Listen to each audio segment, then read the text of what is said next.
మన రక్షకుడు ప్రభువైన యేసుక్రీస్తు నామములో అందరికీ వందనాలు. ప్రియమైన దేవుని బిడ్డలారా, ఈరోజు ఒక మంచి టాపిక్ దేవుడు నాకు కొన్ని విషయాలు బయలుపరిచాడు. అవి నేను వినగా నాకు కూడా చాలా ఆశ్చర్యం అనిపించింది.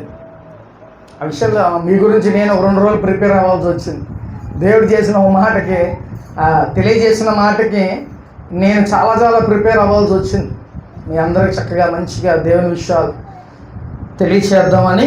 సరే, ఈరోజు మన యొక్క టాపిక్ ఏంటంటే దేవుడి యొక్క 2వ రాకడ గురించి ఈరోజు మనం మాట్లాడుకుందాం. ప్రియమైన దేవుని బిడ్డలారా, 2వ రాకడ, యేసయ్య 2వ రాకడ గురించి దేవుడు కొన్ని విషయాలు మనకి బయలుపరిచాడు. అయితే యేసు ప్రభువారు 2వ రాకడ ఎప్పుడు అనే విషయం మనకి తెలుసా?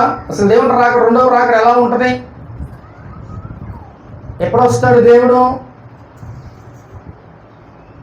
ఒక 2 నిమిషాలు నాకు సహకరిస్తే, మీరు ఎస్ ఆర్ నో అని చెప్తే నేను ముందుకు వెళ్ళిపోతా. కాబట్టి దేవుడు 2వ రాకడ, ఓకే, ఆయన దొంగలా వస్తాడు, అయితే వేరే విషయం. కానీ ఎలా వస్తాడు దేవుడు తెలుసా ఎవరికైనా? Very good. సరే, దేవుడు 2వ రాకడ, మొదట రాకడ ఎలాగా? మొదటగా యేసు ప్రభువు ఈ భూమి మీదకి వచ్చాడు. చక్కగా 33.5 సంవత్సరాలు ఆయన ఉండాడు. ఆయన వెళ్ళారు, పరిశుద్ధాత్మని ఆదరణకర్తగా మనకి పంపించాడు. This is first coming. ఇది మొదటిగా ఆయన వచ్చిన. కాబట్టి రెండవదిగా ఆయన 2వ రాకడ ఎప్పుడు వస్తుంది అని అంటే, చాలామంది మనకు తెలిసిన విషయాలు ఏంటంటే, యేసు ప్రభువు వారు మధ్యాకాశానికి వస్తాడు, పరిశుద్ధులందరినీ తీసుకొని వెళ్తాడు. ఇది మన 2వ రాకడ అని మనం అనుకుంటూ ఉంటాం. 2వ రాకడ అంటే ఏంటో తెలుసా? యేసు ప్రభువు వారు భూమి మీద కాలు మోపాలి, అది 2వ రాకడ. కానీ నేను కూడా అంటే ప్రకటన గ్రంథం గురించి నాకు అంత చదువుతాను కానీ అంత నాకు అవగాహన లేదు. కానీ దేవుడు మొన్న తెలియజేసింది. కానీ నిజమే కదా, ఇప్పుడు దాకా మనం ఏమనుకున్నామంటే యేసు ప్రభువు వారు మధ్యాకాశానికి వస్తారు, ఆయన పరిశుద్ధులందరూ తీసుకుని వెళ్తారు, ఇదే 2వ రాకడ అని మనం అనుకుంటున్నాం. కానీ యేసు ప్రభువు వారు ఎప్పుడైతే భూమి మీద అడుగు పెడతారో అప్పుడు అది 2వ రాకడ. ఇప్పుడు దాకా మనం నాకు తెలిసింది, మీకు తెలిసిందేమో నాకు తెలియదు, కానీ నాకు తెలిసింది నేనేమనుకున్నాను, యేసు ప్రభువు వారు మధ్యాకాశానికి వస్తారు, మధ్యాకాశానికి వస్తే అదే 2వ రాకడ, ఇంకా అక్కడతోనే అంతం అని మనం అనుకుంటున్నాం. కానీ 2వ రాకడ ఏంటంటే భూమి మీద యేసు ప్రభువు వారు ఎప్పుడైతే అడుగు పెడతారో దాన్ని మనం 2వ రాకడగా అని అనుకుంటాం. ప్రియమంది, కానీ కొన్ని విషయాలు మనం తెలియచేసుకుందాం. ప్రకటన గ్రంథం ఈ 2వ రాకడ ముందు జరగబోయే ముందు మనం తెలుసుకుందాం. ప్రకటన గ్రంథం 1వ అధ్యాయం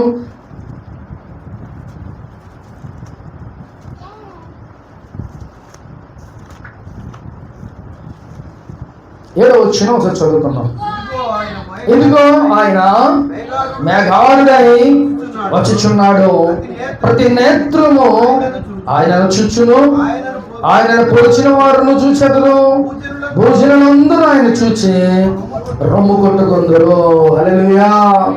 ఇక్కడ యేసు ప్రభువు వారు 2వ రాకడకి ముందు ఇవన్నీ సిచ్యువేషన్స్ అన్నీ మనకి జరుగుతాయి. ప్రేమ దేవుని బిడ్డలారా, అయితే యేసు ప్రభువు వారు ఎక్కడికి వస్తారంట?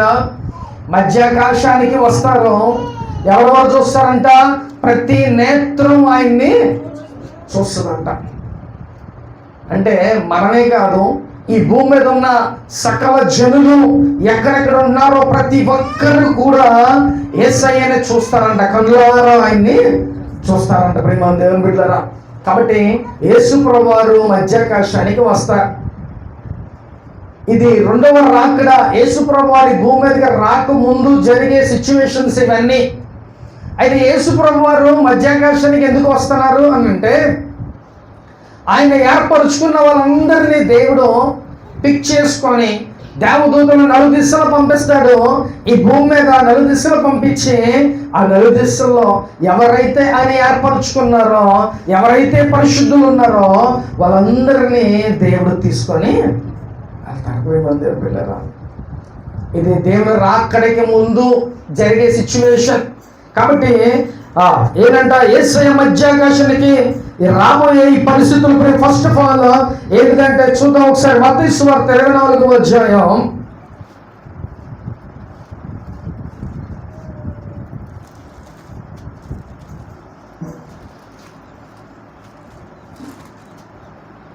6వ వచనం నుంచి చదువుకున్నాం.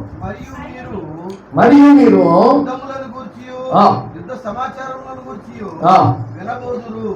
మీరు కలవరపడకుండా చూసుకొనుడి. ఇది జరగవలసి ఉన్నవి, కానీ అంతము వెంటనే రాదు.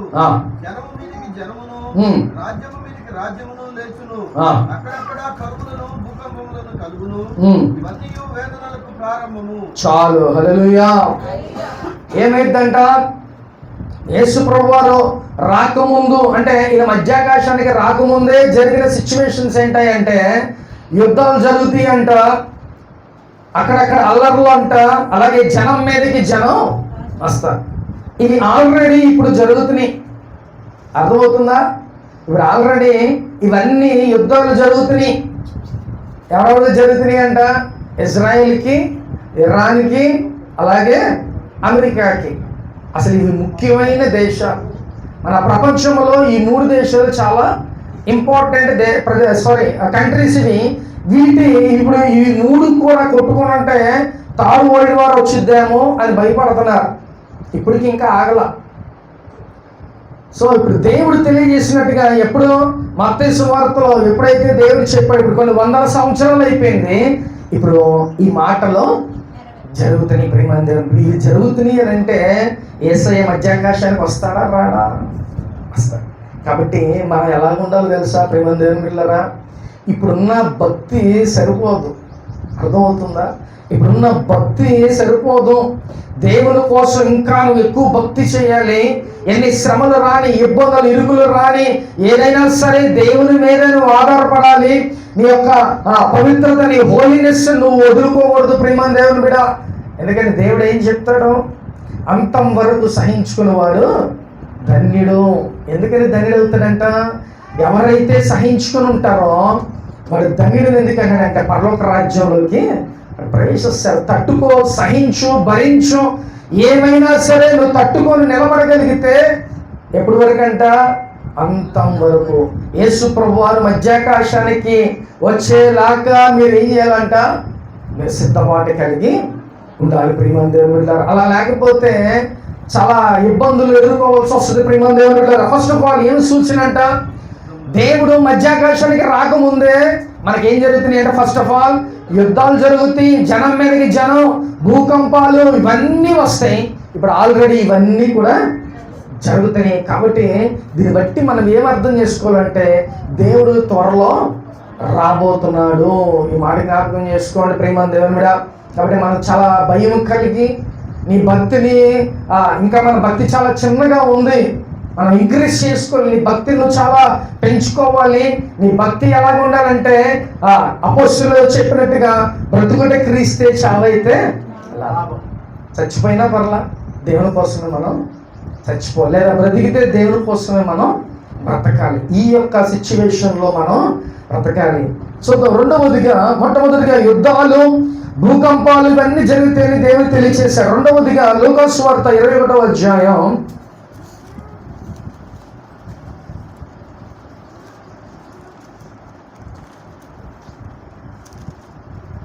25 నుంచి చదువుకుందాం.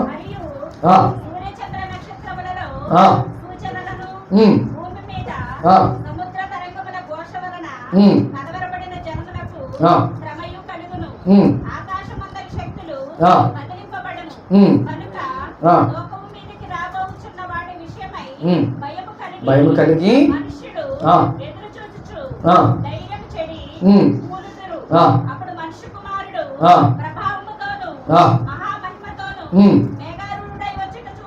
చాలు. హల్లెలూయా.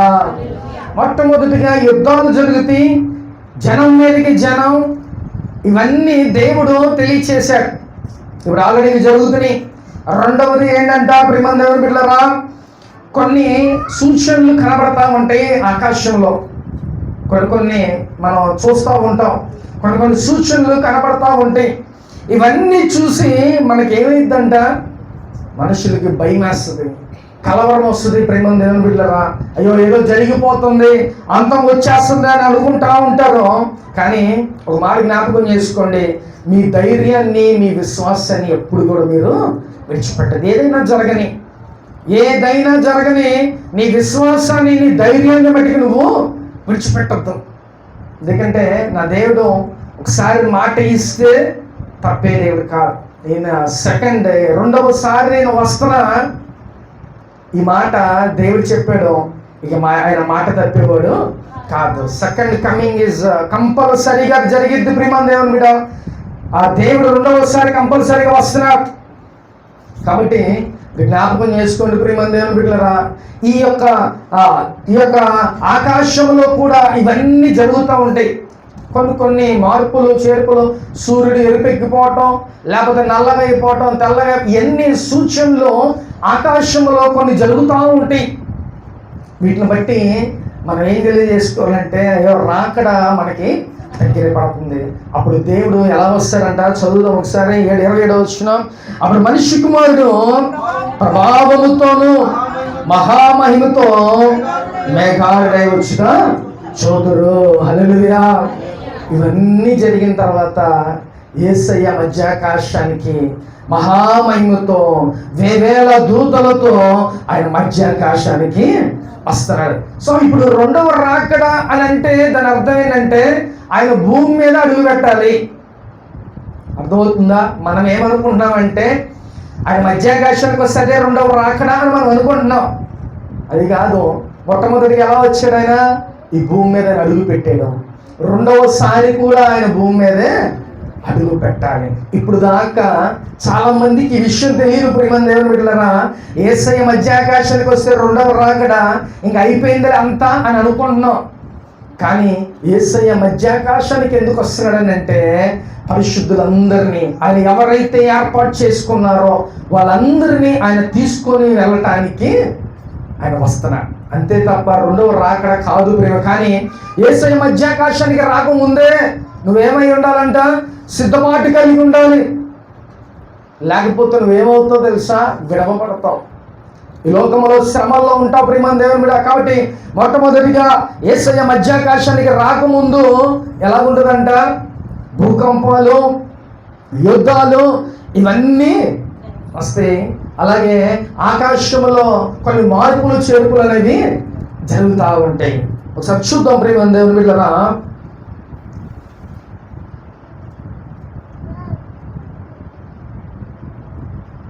ఒకసారి యేసు ప్రభు వారు ఎలా వస్తారు అసలు? ఈయన రాకముందు మనం చూస్తున్నాం, ఆయన మహామహిమతో వేవేల దూతలతో ఆయన వస్తున్నాడు. అయితే చూద్దాం. 1 దశలోనికి రాసిన పత్రిక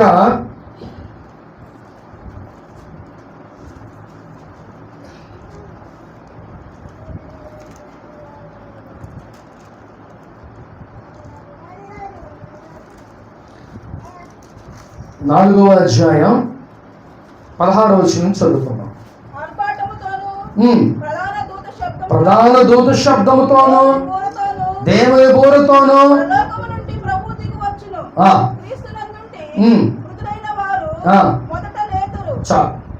ఇక్కడ యేసు ప్రభు వారు ఇప్పుడు ఈయన రాకముందు ఏం జరుగుతుంది అనేవి మనకి దేవుడు చెప్పాడు. ఎక్కడికి రాకముందు? మధ్యాకాశానికి రాకముందు యేసు ప్రభు వారు ఇవన్నీ జరుగుతాయి అని చెప్పాడు. అర్థమవుతుందా? అందరికి అర్థమవుతుందా? యేసు ప్రభు వారు మధ్యాకాశానికి రాకముందు ఏమేమి జరుగుతాయి అంట? యుద్ధాలు, భూకంపాలు, జనం మీదకి జనం, రాజ్యాల మీదకి రాజ్యం, ఇవి జరుగుతాయి. అలాగే రెండవది ఏంటంట? ఆకాశంలో కొన్ని మార్పులు అనేవి జరుగుతాయి. ఇవి యేసు ప్రభు వారు మధ్యాకాశానికి రాకముందు జరిగేవి. సో ఇప్పుడు దేవుడు ఎలా వస్తున్నాడంట? ఆర్భాటం. చదువుదాం ఒకసారి. ఆర్భాటముతోను పరలోకము నుండి ప్రభు దిగి వచ్చాను. ఓకే, ఇప్పుడు యేసు ప్రభు వారు మధ్యాకాశం అంటే పరలోకము నుంచి మధ్యాకాశానికి దేవుడు ఎలా వస్తాడంట? ప్రభావముతో, వేవేల దూతలతో, మహాశబ్దముతో ఆయన మధ్యాకాశానికి వస్తారు. అర్థమవుతుందా? ఈ మధ్యాకాశానికి వచ్చిన తర్వాత ప్రతి నేత్రం ఆయన్ని చూస్తుంది కదా. కాబట్టి ప్రతి నేత్రం ఆయన్ని చూస్తుంది. సో ఇప్పుడు యేసు ప్రభు వారు మధ్యాకాశానికి వచ్చారు. వచ్చిన తర్వాత మొట్టమొదటిగా ఎవరు లెగుస్తారంట? చదువుదాం ఒకసారి. చాలు. ఇప్పుడు ఫస్ట్ ఎవరు లెగుస్తారంట? చనిపోయిన వాళ్ళు. అక్కడ ఏం రాయబడి ఉందంట? క్రీస్తునందు మృతులైన వారు, క్రీస్తును కలిగి మృతి పొందిన వాళ్ళు. అది మనం అర్థం చేసుకోవాలి. అర్థమవుతుందా? ఎవరైతే యేసు ప్రభు వారిని నమ్మి సొంత రక్షకుడుగా ఆయన నమ్మి చనిపోతారో వాళ్ళు ముందు లెగిస్తారంట. ఆయన మధ్యాకాశానికి వచ్చి బోధగా ఫస్ట్ ఎవరు లేస్తారంటే సమాధుల్లో ఉన్న వాళ్ళు, క్రీస్తుని నమ్మిన వాళ్ళందరూ ఏమవుతారంట? లేపబడతారంట. ప్రేమ దేవుని బిడ్డలారా, చక్కగా ఆ యేసయ్య దగ్గరికి వాళ్ళు వెళ్ళిపోతారు. రెండవదిగా ఎవరు వెళ్తారు? చదువు నెక్స్ట్. ఆ మీదట సజీవులమై నిలిచియుండు మనము వారితో కూడా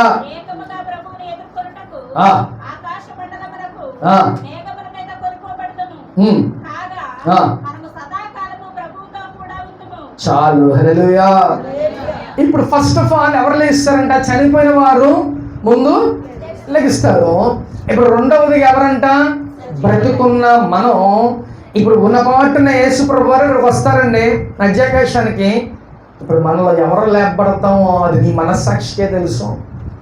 who are prepared they will appear. ఎవరైతే ప్రిపేర్ అయ్యి ఉంటారో, ఎవరైతే సిద్ధపాటు కలిగి ఉంటారో వాళ్ళు మాయమైపోతారు. ఇక్కడున్న కొంతమంది వెళ్ళిపోతారు, కొంతమంది ఇలాగే ఉంటారు. అప్పుడు తెలిసిద్ది. వాక్యం వింటే ఏమైందో తెలుసా? సిద్ధపాటు కలిగి ఉంటావు. ఒకవేళ వాక్యం వినలా నువ్వు, అరే యేసు ప్రభువారు ఇలా వస్తాడు అనేది నీకు తెలియలేదు అనుకో, ఎలాగుంటుంది తెలుసా? ఇక్కడ కూర్చొనే ఉంటాం మనం, మనలో కొంతమంది మాయమైపోతారు. అప్పుడు నీకు అర్థమైంది. ఇప్పుడు మంది అయ్యో ఎన్నో వాక్యాల మీద విన్నా, ఇప్పుడు మేము కళ్ళారా చూస్తున్నాం. కాబట్టి చూడడం కాదు, మనం కూడా యేసయ్య దగ్గరికి వెళ్ళేవారిలా ఉండాలి. ప్రియమైన దేవుని బిడ్డ, హల్లెలూయా. కాబట్టి మొట్టమొదటిగా మృతునందన మృతులు యేసు ప్రభువారు నమ్మి చనిపోయిన వారు ముందు లెగుస్తారు. రెండవదిగా సజీవులమైన మనం ఏమవుతామంట? యేసయ్య దగ్గరికి మనం ఉన్న పాటున రప్పపాటున మనం అలా వెళ్ళిపోతాం. అప్పుడు ఏమైందంటే పొలంలో పనులు చేసుకుంటా ఉంటారు, కొంతమంది మాయమైపోతారు, కొంతమంది పనులు చేసుకుంటా ఉంటారు. భార్య భర్తలు ఒక మంచం మీదే ఉంటారు, భర్త వెళ్ళిపోతాడు, భార్య విడవబడిద్ది. లేకపోతే ఇక్కడ మన సంఘంలో ఎంతమంది ఉన్నాం, కొంతమంది విడవబడతారు, కొంతమంది వెళ్ళిపోతారు. ఆ యొక్క సిచ్యువేషన్ మనం చూస్తేనే వింటేనే భయం వేస్తుంది. ప్రేమ దేవుని బిడ్డ, విడవబడకూడదు. విడవబడితే చాలా ఘోరంగా ఉంటుంది. ప్రేమ దేవుని బిడ్డ, నువ్వు దేవుని దగ్గరగా వెళ్ళే వారిలాగా నువ్వు ఉండాలి. సో ఇప్పుడు మొట్టమొదటిగా ఎవరు వెళ్తారంట? చనిపోయిన వాళ్ళు వెళ్తారు. రెండవదిగా ఎవరు వెళ్తారంట? సజీవులమైన బ్రతికున్న మనం ఉన్న పాటను అలా మాయమైపోయి వెళ్ళిపోతాం. ఇప్పుడు మనం ఎక్కడికి వెళ్తాం?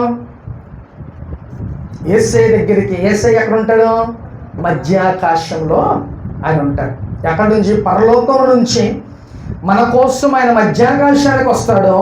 ఈ మధ్యాకాశంలో దూరముది నలుదిశలా తన దూతల్ని పంపిస్తాడు. ఎవరు ఎక్కడ? నేను ఏర్పరచుకున్న వాళ్ళు, అనగా దేవుని యందు నమ్మిక ఉంచి రక్షణ పొంది పరిశుద్ధంగా జీవించిన వారిని ఆ దూతలు ఏం చేస్తాయంట? పిక్ చేసుకొని అలాగా యేసయ్య దగ్గరికి ఆయనకి అప్ చెప్తారు. ఇప్పుడు మనం అందరం ఎక్కడ ఉంటాం? మధ్యాకాశంలో యేసయ్య దగ్గర ఉంటాం కదా. ఇక్కడ వరకు క్లియరేనా? అర్థమైందా? ఇవన్నీ జరగబోయాయి ప్రియమైన దేవుని బిడ్డలారా. కాబట్టి మధ్యాకాశములో చనిపోయిన వారు లేపబడతారు, వారు అలాగే మనం బ్రతికున్న మనం కూడా లేపబడతాం, అక్కడ మనం ఉంటాం. సో చూద్దాం ఒకసారి. అదే మొదటి దశలో రాసిన పత్రిక 5వ అధ్యాయం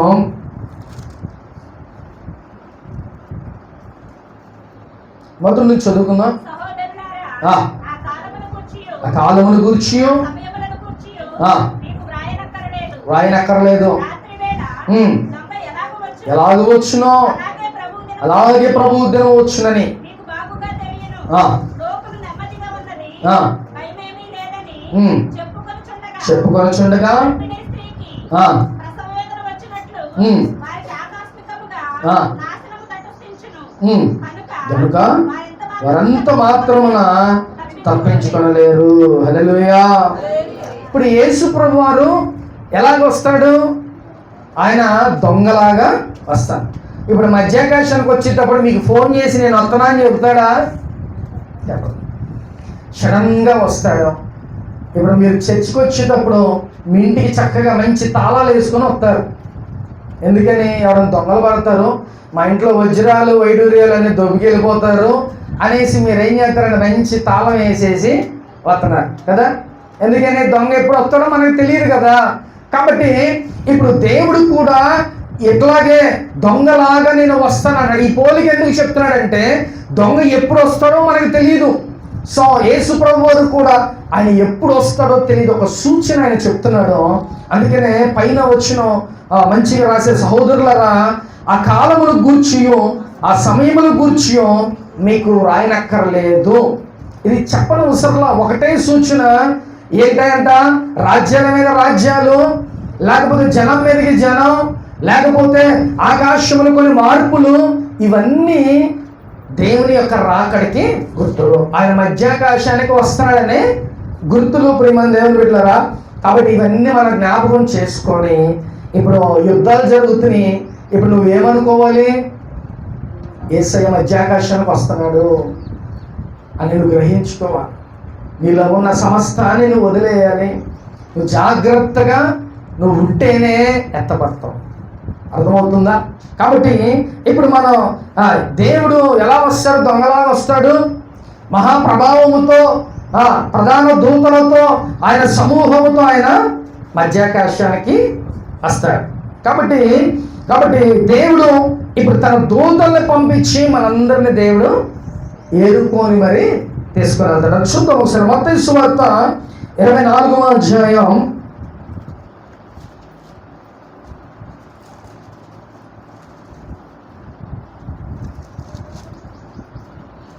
27 నుంచి ఒకసారి చదువుకుందాం. 24-27. మెరుపు తూర్పున పుట్టి ఎలాగ కనబడునో అలాగే మనిషి కుమారుని రాకడయు ఉండను.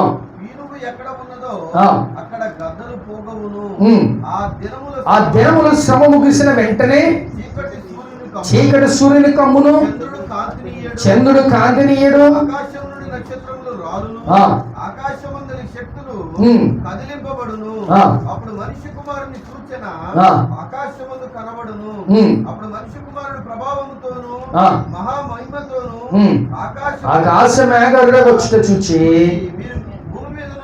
భూమి మీద ఉన్న సకల గోత్రముల వారు రొమ్ము కొట్టుకొందురు. మరియు ఆయన గొప్ప బూరతో తన దూతలను పంపును. వారు ఆకాశం యొక్క ఈ చివరి నుండి ఆ చివరి వరకు నలుదిక్కుల నుండి ఆయన ఏర్పరచుకున్న వారిని పోగు చేతురు. చాలు. హల్లెలూయా. ఇక్కడ దేవుడు ఏం చెప్తున్నాడంట? కొన్ని ఆకాశములు కొన్ని మార్పులు చేర్పులు జరుగుతాయని దేవుడు చెప్తున్నాడు. అలాగే ప్రతి ఒక్కరిని దేవుడు తీసుకుని వెళ్తాడు. అంటే ఎవరైతే రక్షణ పొందుకొని ఆయన ఏర్పాటు చేసుకున్నాడో వారిని దేవుడు తీసుకొని వెళ్తాడు. ప్రియమైన దేవుని బిడ్డలారా, అలాగే మిగతా వాళ్ళు ఏం చేస్తారంట? రొమ్ము కొట్టుకొని ఏడుస్తారంట. ఎందుకని? ఇప్పటి వరకు మా పాస్టర్ గారు చెప్పారు, అయినా మేము ఇంకెలా మా బ్రతుకులు అయిపోయింది, మేము విడవబడ్డాము, మాకంటూ పరలోక రాజ్యం లేదే అని వాళ్ళు రొమ్ము కొట్టుకొని బాధపడతారంట. ఎందుకంటే కొంతమంది మూర్ఖులు ఉంటారు, దేవుడు వస్తానంటున్నాడులే, ఇంకా బోల్ టైం ఉంది, ఆయన ఎప్పుడు వస్తాడులే అని ఇదే మనం అనుకుంటా వెళ్తామంటాం. అన్ఎక్స్పెక్టెడ్గా దేవుడు వస్తాడు. దేవుడు సడన్ గా చెప్పా పెట్టకోకుండా ఒక దొంగ వలె ఆయన వస్తాడని చెప్పి దేవుడు మాట్లాడుతున్నాడు. ఇప్పుడు నువ్వు ప్రిపేర్ అయి ఉన్నావు అనుకో, ఎత్తపడతావు. లేకపోతే విడవబడి నువ్వు ఎంత భక్తి చేసావా, భక్తి అంతా సర్వనాశనం అయిపోద్ది. ప్రియమైన దేవుని బిడ్డలారా, నువ్వు రొమ్ము కొట్టుకొని ఏడుస్తావు, బాధపడతావు, అయ్యో మీరు పరలోక రాజ్యానికి ఎత్తబడలేకపోయానే అని నువ్వు బాధపడతా ఉంటావు. ప్రియమైన దేవుని బిడ్డ, కాబట్టి ఏమేమి జరిగిద్దంట, తర్వాత దేవుని దూతలు వచ్చాయంట, 4 దిశలు, తూర్పు పడమర, ఇవన్నీ 4 దిక్కులు ఏం చేస్తారంట, తన దూతల్ని పంపించి ఎవరైతే ఏర్పరచబడి వారు ఉన్నారో వారిని ఆయన పోగు చేసుకొని తీసుకొని వెళ్ళి ఆయన దగ్గర నుంచోబెడతాయి. మనందరినీ చక్కగా తీసుకుని వెళ్ళి దూతలు ఏం చేస్తాయంటే మధ్యాకాశంలో యేసయ్య దగ్గర అలాగా మనల్ని ఉంచబెడుతుంది. ప్రియమైన దేవుని బిడ్డలారా, ఇది మధ్యాకాశానికి వచ్చిన తర్వాత జరిగే సిచ్యువేషన్స్. ప్రియమైన దేవుని బిడ్డలారా, కాబట్టి ఇప్పుడు ఈ మధ్యాకాశానికి వచ్చిన తర్వాత ఒకసారి చూద్దాం, ఒకసారి 24:34 చూద్దాం. 24:34 ఇవన్నీ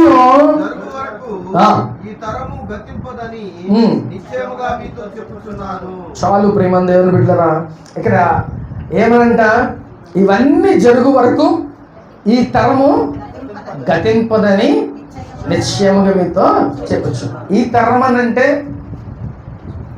యేసయ్య వచ్చి మనందరం వెళ్ళిపోయాం అనుకో, అయిపోయింది ఒక తరం. ఇక్కడ ఉన్న వాళ్ళు ఇంకొక తరం. అర్థమవుతుందా? మనం వెళ్ళిపోతాం, మన అయిపోయింది, ఇక విడవబడిన విషయమే ఇక దేవుడు తెలియజేస్తుంది. కాబట్టి ఇవన్నీ జరిగిన తర్వాత ఈ యొక్క దేవుడు బైబిల్ గ్రంథంలో ఏమైతే చెప్పాడో ఇవన్నీ జరిగిన తర్వాతే యేసయ్య మధ్యాకాశానికి వస్తాడు. మనందరినీ దేవుని దూతలు ఏం చేస్తాయంట, తీసుకొని చక్కగా మధ్యాకాశంలో ఆయన ముందు మనల్ని పెడతాయి. ఇప్పుడు మధ్యాకాశంలో మనం ఏం చేస్తాం? ప్రియమైన దేవుని బిడ్డలారా, ఏమండి, ఇప్పుడు దాకా మధ్యాకాశానికి వచ్చాం, మధ్యాకాశానికి వెళ్ళాం. ఇప్పుడు ఈ మధ్యాకాశంలో ఏం జరిగిద్దో తెలుసా? విందు జరిగిద్ది, అలాగే కింద విడవబడిన వాళ్ళకి శ్రమలు ఉంటాయి. విందు ప్లస్ ఇక్కడ శ్రమలు, అక్కడ విందుతో పాటు మనకి తీర్పు కూడా ఉంటుంది. ప్రియమైన దేవుని బిడ్డలారా, కాబట్టి ఇవన్నీ ఎక్కడ జరుగుతాయంట? పాట ఏదో ఉంది, 7 ఏళ్ళు పరిశుద్ధులతో విందు అవబోతుంది.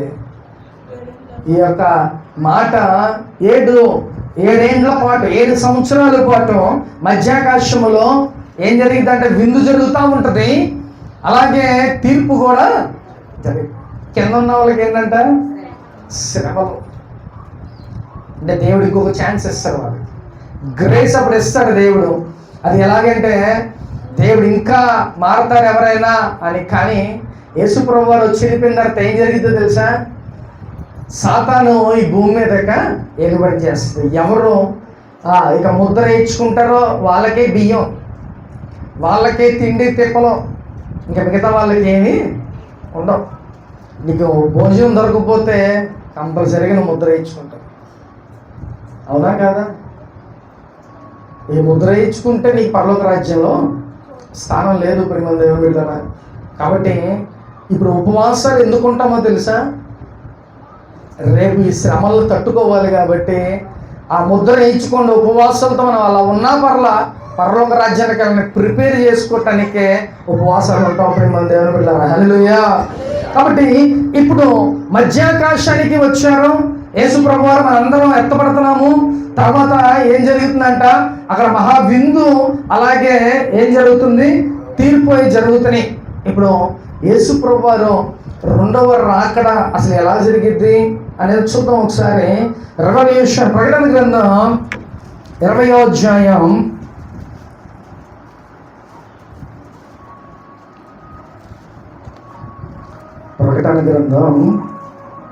20వ అధ్యాయం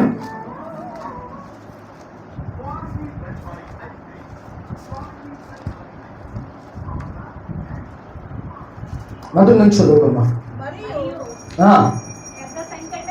పెద్ద సంఖ్యలను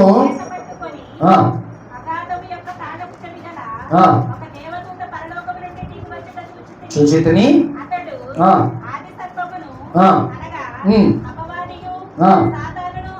ఆ ఘట సర్పమును పట్టుకొని ఆ. 1000 సంవత్సరములు వానిని బంధించి ఆ. అగాధములో పడవేసి అగాధములో పడవేసి ఆ 1000 ఆ 1000 సంవత్సరము గడుచు వరకు ఇక జనములను మోసపరుచుకున్నట్లు ఆ. అగాధమును మూసి ఉమ్. దానికి ముద్ర వేసెను. ఆ. అటు పిమ్మట ఉమ్. వాడు కొంచెం కాలము విడిచిపెట్టబడవలెను. ఉమ్. అంతటా ఉమ్. సింహాసనములను చూచితిని. ఉమ్. వాటి మీద ఆసీనులై ఉండు వారికి ఉమ్. విమర్శ చేయుటకు ఆ. అధికారం ఇయ్యబడెను. ఉమ్. మరియు క్రూర మృగముకైనను ఉమ్. దాని ప్రతిమకైనను నమస్కారం చేయక ఆ. తమ నొసట యందు గాని చేతుల యందు గాని ఉమ్. దాని ముద్ర వేయించుకొనని వారిని ఉమ్. యేసు విషయమై ఉమ్. తామిచ్చిన సాక్ష్యము నిమిత్తమును దేవుని దేవుని వాక్యము నిమిత్తమును శిరఛేదనము చేయబడిన వారి ఉమ్. ఆత్మలను చూచితిని. ఉమ్. వారు బ్రతికిన వారై వారు బ్రతికిన వారై 1000 సంవత్సరములు 1000 సంవత్సరములు క్రీస్తుతో కూడా రాజ్యము చేసిరి. ఆ. ఆ 1000 సంవత్సరములు గడిచే వరకు ఉమ్. పరమావృతులు బ్రతకలేదు. ఉమ్. ఇదియే మొదటి పునరుత్థానము. చాలు హల్లెలూయా. హల్లెలూయా. ఇక్కడ ప్రియమైన దేవుని బిడ్డలారా, ఇప్పుడు యేసు ప్రభు వారు ఏం చేశారంట, మధ్యాకాశానికి వచ్చారు. మనకి మహావిందు ఉంది, అలాగే తీర్పు దినం ఆ రోజే అన్నీ అయిపోతాయి. ఇప్పుడు ఇక్కడ విడవబడిన వాళ్ళకి ఏం చేస్తారంట, దేవుడు మహాశ్రమలు ఉంటాయి, శ్రమలు అలాగే మహాశ్రమం. 3.5 సంవత్సరాల పాటు శ్రమలు ఉంటాయి, ఇంకొక 3.5 సంవత్సరాల పాటు ఏముంటాయి అంట, మహాశ్రమ. అవి ఎలాగుంటాయి అంటే, ఒక దోమ కుడితేనంట జస్ట్ మనకు కొంచెం ఇరిటేషన్ వస్తుంది, జస్ట్ ఇలాగా గోగితే చాలు, బాగానే ఉంటుంది. కానీ ఆ రోజుల్లో ఆ శ్రమలు ఏంటంటే, వచ్చి దోమ కుడితే 6 నెలల పాటు అది ఆ బొబ్బ కట్టి మనం బాధపడతా ఉంటామంట. అర్థమవుతుందా? అంటే ఒక చిన్న దోమ కుడితేనే అంత పెయిన్, అంటే శ్రమలు అనేవి కాదు అలాంటివి.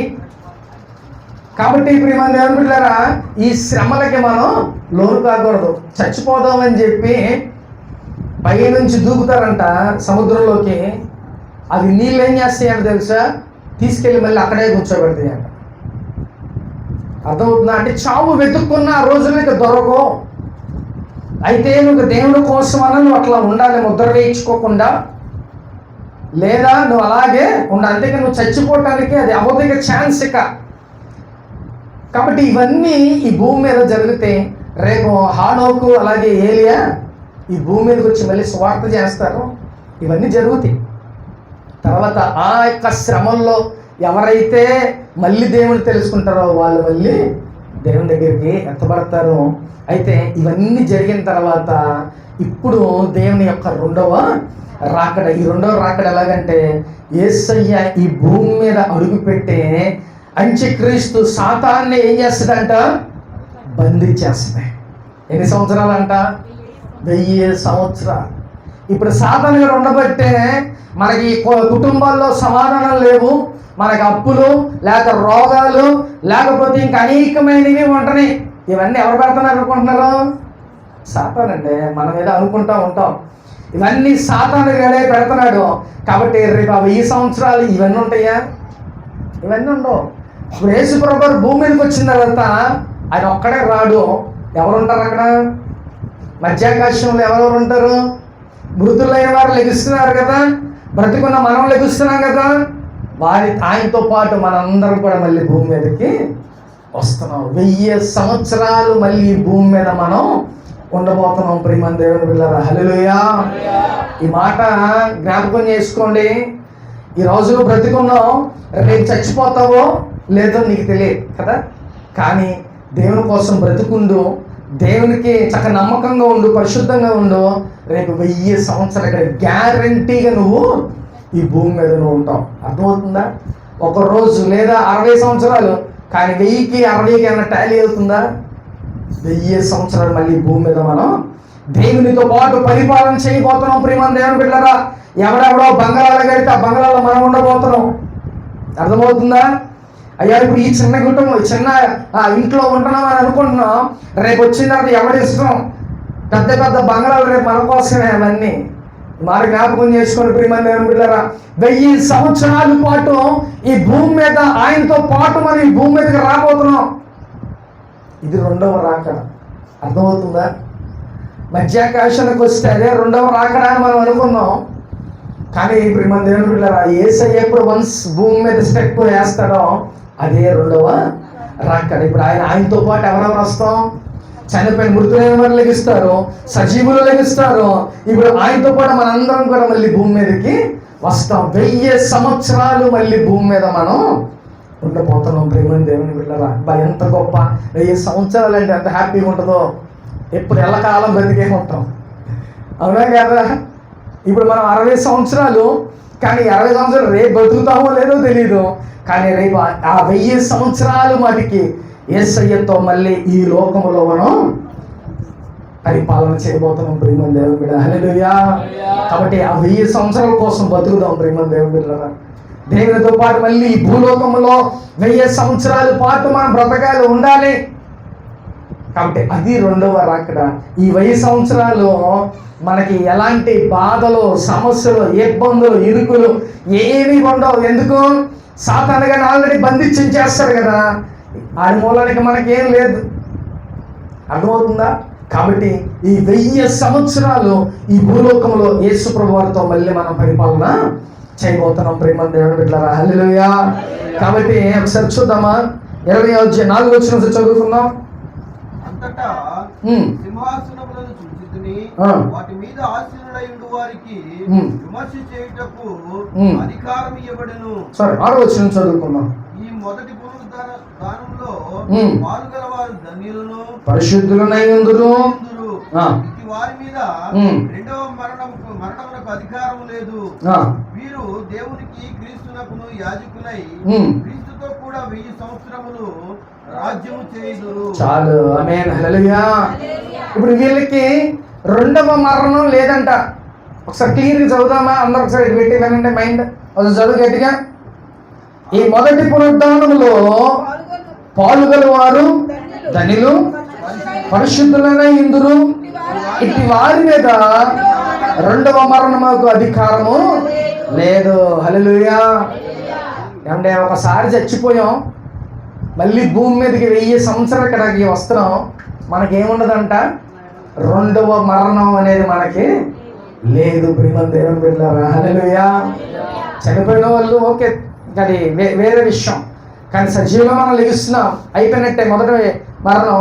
రెండవ మరణం అనేది మనకి ఇంకా ఉండదు. 1000 సంవత్సరాల పాటు మనం దేవునితో మనం ఈ లోకంలో మళ్ళీ ప్రయాణం చేయబోతున్నాం. ప్రేమ దేవుని బిడ్డలారా, హల్లెలూయా. కాబట్టి ఎంత గొప్ప విషయమో చూడండి. ప్రేమ దేవుని బిడ్డలారా, 1000 సంవత్సరాలు యేసు ప్రభువారు ఈ భూమి మీద అడుగుపెట్టి ఈ 1000 సంవత్సరాలు సాతాను గారిని అగాధంలో బంధించి ఈ 1000 సంవత్సరాలు మనమంతా రూల్ చేస్తాం. ఎవరైతే కొన్ని లక్షల మందిని దేవుని వైపు తిప్పారో వాళ్ళు సీఎం. అర్థమవుతుందా?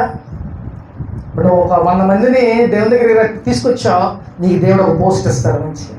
నువ్వు ఒక కార్పొరేటరు లేకపోతే కౌన్సిలరు, అలా దేవుడు నీకు ఒక అధికారాన్ని ఇస్తాడు. కానీ అందరికన్నా గొప్ప వాళ్ళు ఎవరో తెలుసా? హతసాక్షులు.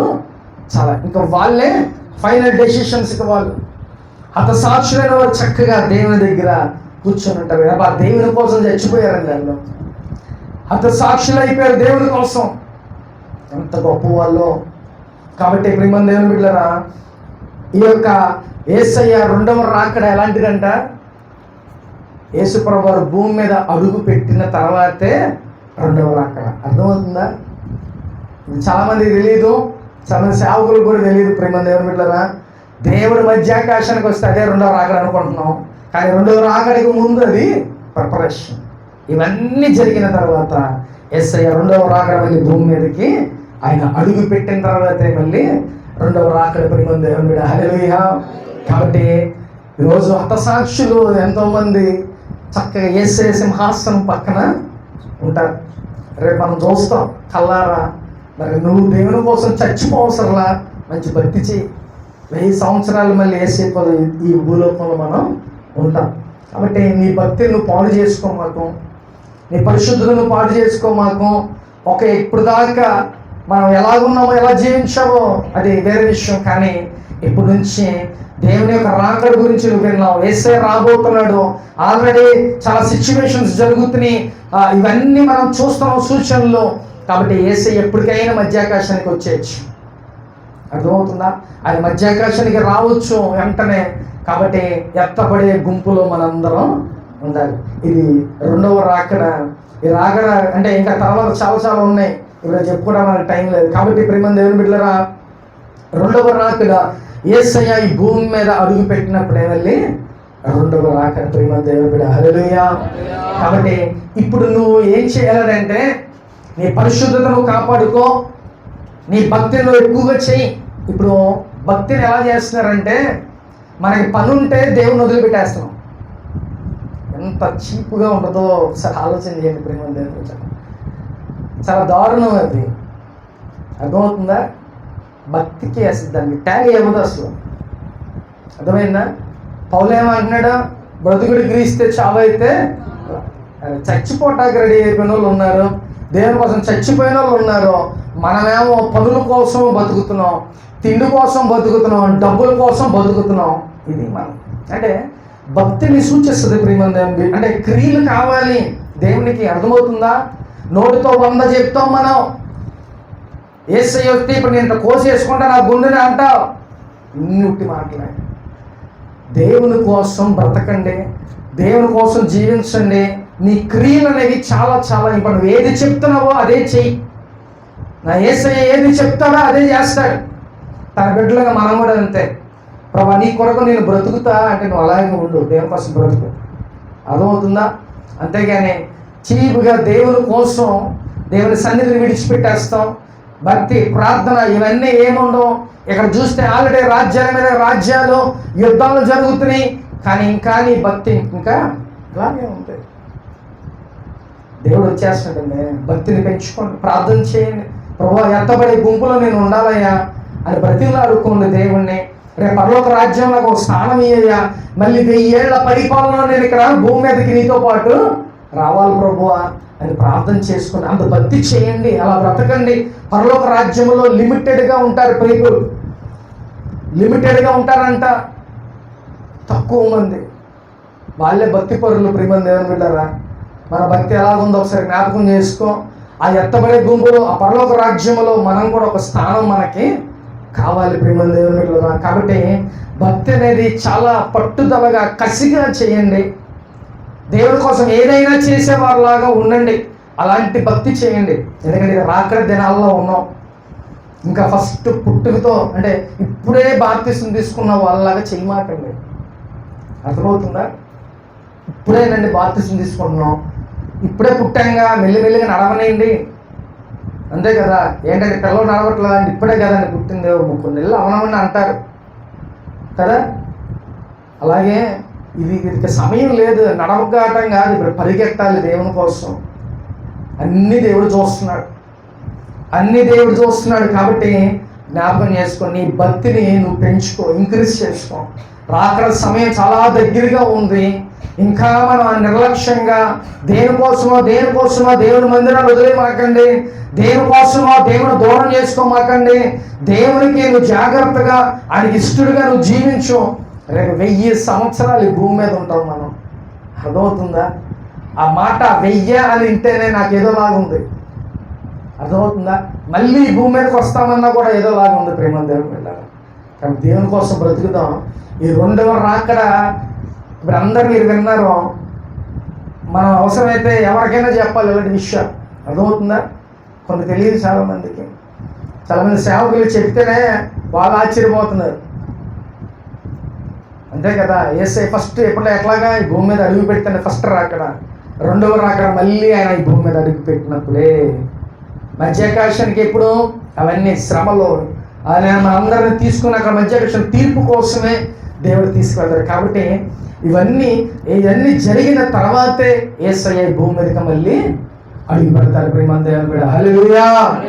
కాబట్టి జాగ్రత్తగా దేవుని మాటలు ఇప్పుడు అన్ని రాకడ గురించి, దేవుడి సెకండ్ కమింగ్ గురించి మీరు అందరూ విన్నారు. కాబట్టి ఒళ్ళు దగ్గర పెట్టుకొని చాలా జాగ్రత్తగా బ్రతకండి. దేవుని రాకడలో మనం ఎత్తపడాలి. రేపు మళ్ళీ ఆయనతో పాటు 1000 సంవత్సరాలు ఈ భూమి మీదకి మనం రావాలి. ప్రేమ దేవుడు, బైబిల్ గ్రంథంలో ఉన్న ప్రతి మాట నెరవేరు. ఆకాశం భూమి గతించిపోయినా నా మాట ఒక్కటి కూడా అవి జాగ్రత్త. దేవుడు బైబిల్ గ్రంథంలో ఏమేమి లిఖించబడినాయో అన్నీ కూడా నెరవేరుతాయి. దేవుడు రావడం తథ్యం, దేవుడు మళ్ళీ మనం తీసుకెళ్ళడం తథ్యం, దేవుడు మళ్ళీ 1000 సంవత్సరాల పాటు ఆయనతో పాటు మనం అక్కడికి రావటం కూడా తథ్యం. ఇవన్నీ జరుగుతాయి. ఇప్పుడు నువ్వు ఎత్తబడతావా, విడవబడతావా, యేసయ్యతో మళ్ళీ 1000 సంవత్సరాలు భూమి మీదకి వస్తావా లేదా, మీరే డిసైడ్ చేసుకోండి. ప్రేమ దేవుని బిడ్డలారా, కాబట్టి జాగ్రత్తగా దేవుని కోసం బ్రతకండి. రాకడ దగ్గరలో ఉంది కాబట్టి మీ భక్తిని చాలా జాగ్రత్తగా మీరు భక్తి చేయండి, మంచి భక్తి చేయండి. చిన్నపిల్లలాగా ఇప్పుడే నేను బాప్తిసం తీసుకున్నా కదా, మెల్లిమెల్లిగా నేను నడుస్తాననే మాటలు మీరు మాట్లాడొద్దు. దేవుని కోసం చచ్చిపోయే వారిలాగా మీరు బ్రతకండి. ప్రేమ దేవుని బిడ్డలారా, హల్లెలూయా. ఆత్మ చెబుతున్న మాట ఆచరణ వినుగాక. ఆమేన్. అందరూ మోకరించి ప్రార్థన చేసుకుందాం.